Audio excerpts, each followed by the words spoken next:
İsimlerimizden önce ezanı duyarız. Kulaklarımızdan ilk bu ses girer. Bilal demektir ezan bizim için. Resulullah demektir. Mekke demektir. Ve Kudüs demektir. Allah'ın huzuruna bir davettir ezan. Ezan bir çağrıdır bütün insanlığa.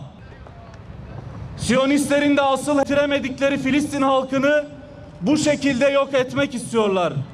Yok etmeye çalışıyorlar. Ama bunlar boş hayallerden ibarettir.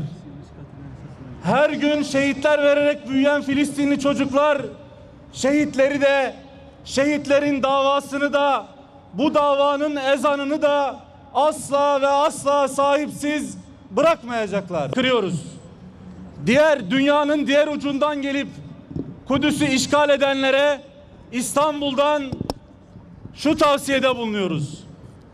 Eğer ezandan rahatsız oluyorsanız işgal ettiğiniz toprakları gerçek sahiplerine bırakın ve defolup gidin. Buradan tüm dünyaya sesleniyoruz. Kudüs'te yapılanlar ağzınızdan düşürmediğiniz insan haklarının neresinde yer alıyor?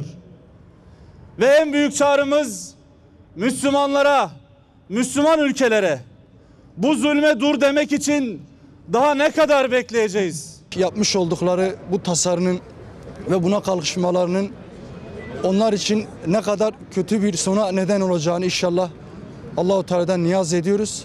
Bugün burada bu tasarının gerçekleşmesinin telin için geldik ve Filistin'deki sokaklarda ezanın dinmemesi için her sefer birlikte bir arada olacağız. Elimizden geleni ardına koymayacağız ve Müslüman kardeşleri olarak buradan İstanbul'dan, dünyanın başkentinden Filistinli kardeşlerimizin yanında olduğumuzu söylüyoruz.